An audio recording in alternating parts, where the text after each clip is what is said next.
My name is Aurora Davis. I'm 33 years old, and I thought volunteering for charity meant working together to help people in need, until my volunteer coordinator looked me in the eye and said, "Aurora's idea won't work." What happened next proved that while I was developing an innovative fundraising concept to help homeless families, my supervisor was secretly planning to steal my entire proposal and claim it as her own creation to advance her nonprofit career and pocket thousands in personal profit. Before I tell you how one email trail changed everything, my organization thought they knew about who created our most successful fundraising event and how digital evidence exposed a theft so brazen it included forged documents. I'd love to know where you're watching from. Please hit that like button and subscribe if you want to hear how two words, Aurora created, silenced an entire nonprofit board and made them realize they had just promoted someone who had committed fraud against their most dedicated volunteer. Let me take you back to where this story really begins. I work as a marketing manager for a tech company, but my passion has always been using my professional skills to help charitable causes. For the past 3 years, I've volunteered with Hope for Tomorrow, a nonprofit organization that provides housing assistance and support services for homeless families. Hope for Tomorrow is a well-established charity that operates several programs: emergency housing assistance, job training, childcare support, and transitional housing for families working toward permanent housing stability. I joined as a volunteer because I wanted to use my marketing expertise to help the organization reach more donors and raise more funds for their critical work with vulnerable families. My volunteer coordinator, Linda Peterson, was a longtime employee who managed the organization's volunteer programs and special events. Linda had worked for Hope for Tomorrow for 8 years and was respected within the organization for her dedication and knowledge of nonprofit operations. "We're always looking for volunteers with professional marketing experience," Linda told me during my initial volunteer orientation. "Your skills could really help us improve our fundraising efforts." I was excited to contribute my expertise and began volunteering 10-15 hours per week, helping with social media campaigns, donor communications, and event planning. Hope for Tomorrow's primary fundraising event was an annual gala that raised about 30,000 each year, a significant amount for their budget, but not enough to meet the growing need for services in our community. "We need to find ways to raise more money," Linda mentioned during one of our volunteer team meetings. "The gala is successful, but we're seeing increased demand for services while our funding remains relatively flat." I had been thinking about this challenge and began developing an idea for a new type of fundraising event that could potentially raise much more money while also raising community awareness about homelessness. My concept was called Home for a Night, a charity auction where community members could bid on spending one night in luxury accommodations donated by local hotels, with all proceeds supporting housing assistance for homeless families. The innovative aspect of my idea was that each luxury night would be paired with educational content about the reality of homelessness, creating an experiential learning opportunity that would increase donor engagement and long-term support. Instead of just asking for donations, we create an experience that helps people understand what it means to have safe housing. I explained to Linda when I first presented the concept. We partner with luxury hotels who donate nights as auction items, but we also provide educational materials about the families we serve, creating emotional connections between donors and our mission. Linda seemed interested in the concept when I first described it. "That's an interesting idea, Aurora," she said. "Let me think about how something like that might work within our existing event structure."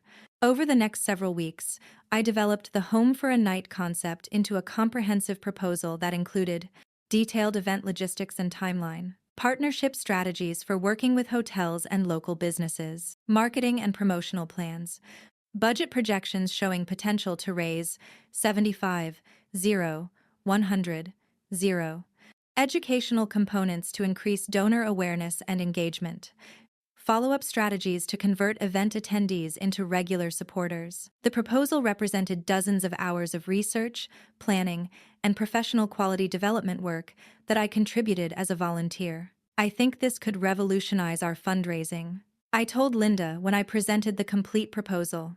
"It addresses the challenge of raising more money while also building stronger community connections to our mission."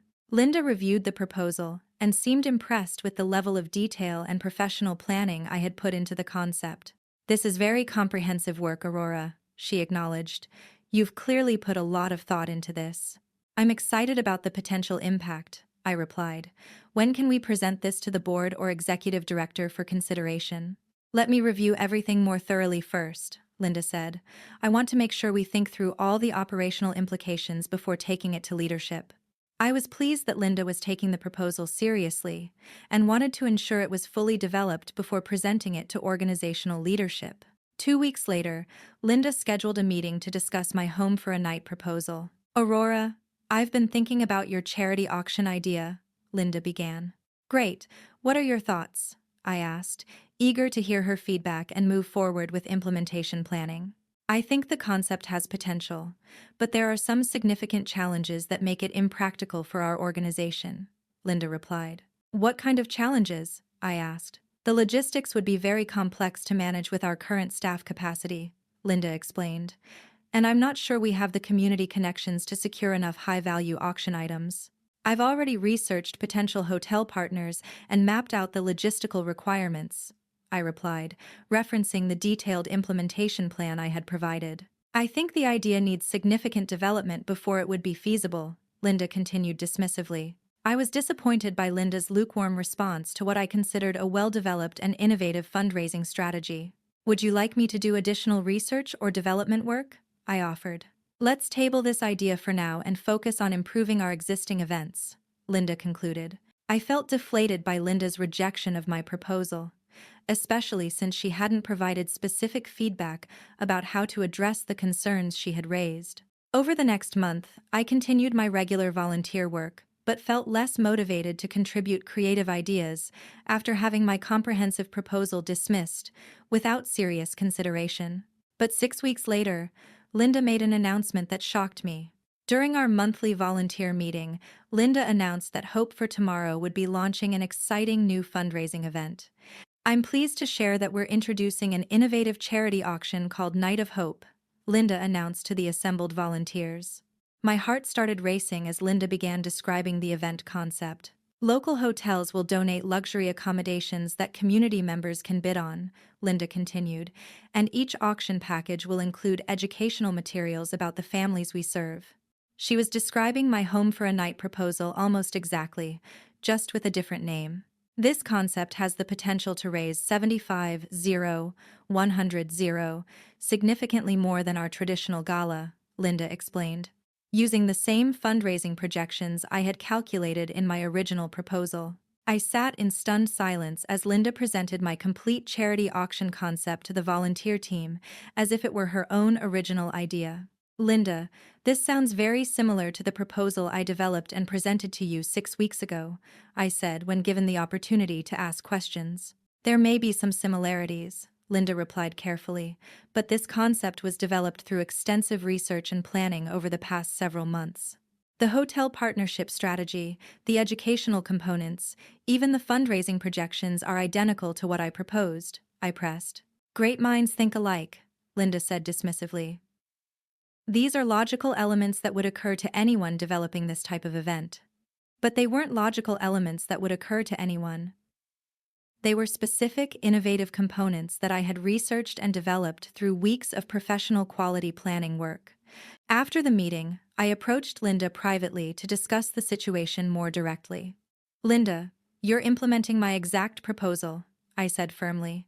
"The only difference is the event name."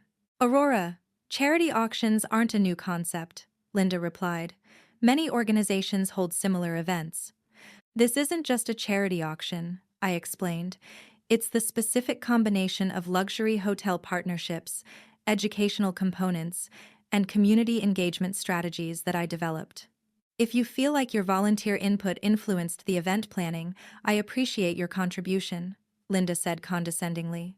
I realized that Linda was not going to acknowledge that she had stolen my proposal, despite the obvious similarities between my original concept and her new event idea. But what I discovered next was even more troubling than simple idea theft.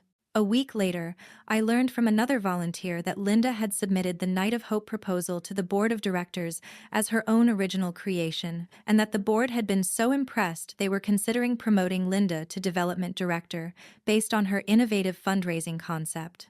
Linda was not only stealing credit for my work, she was using that stolen credit to advance her career and potentially increase her salary. I decided to document the timeline and evidence of my original proposal development to protect my volunteer contributions and prevent Linda from benefiting professionally from stealing my work. I gathered all the materials I had created: email records showing when I first discussed the concept with Linda, draft proposals with timestamps showing my development process, research documentation I had compiled, text messages and meeting notes referencing my idea development. The evidence clearly showed that I had developed the charity auction concept weeks before Linda announced it as her own idea. But when I requested a meeting with the executive director to discuss the situation, Linda interceded to prevent the meeting. Aurora seems confused about the event development process, Linda told the executive director. I think she's overestimating her contribution to the brainstorming. Linda was actively blocking my access to organizational leadership while continuing to claim credit for my work. That's when I decided to research whether other organizations had used similar fundraising concepts, thinking that if the idea wasn't original, Linda's theft would be less significant. What I discovered was that my home for a night concept was genuinely innovative. While charity auctions existed, the specific combination of luxury hotel partnerships with experiential education components was unique and had not been implemented by other nonprofits. Linda wasn't just stealing my idea. She was stealing a genuinely original fundraising innovation that could have significant value for the nonprofit sector.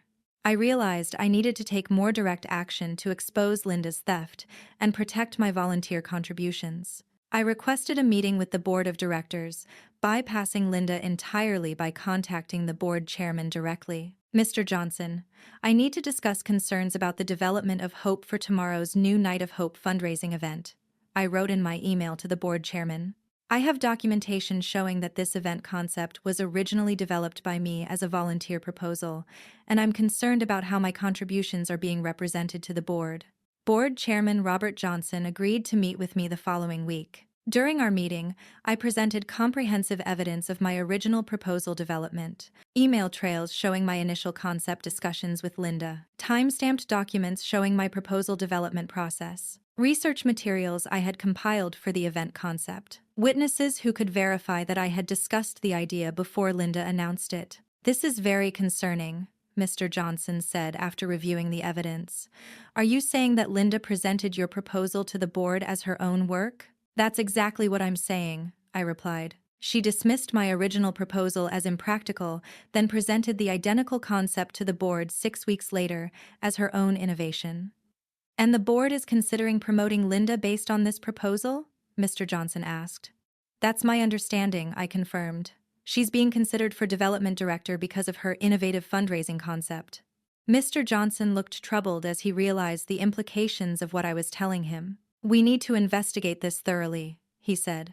If Linda has misrepresented the development of this proposal, it raises serious questions about her professional integrity. The board investigation began immediately, with members reviewing all documentation related to the Night of Hope proposal development. What they discovered was damaging to Linda's credibility and career. Email records showed that Linda had initially dismissed my proposal as impractical and too complex, then presented the identical concept to the board 6 weeks later as her own extensive research and planning.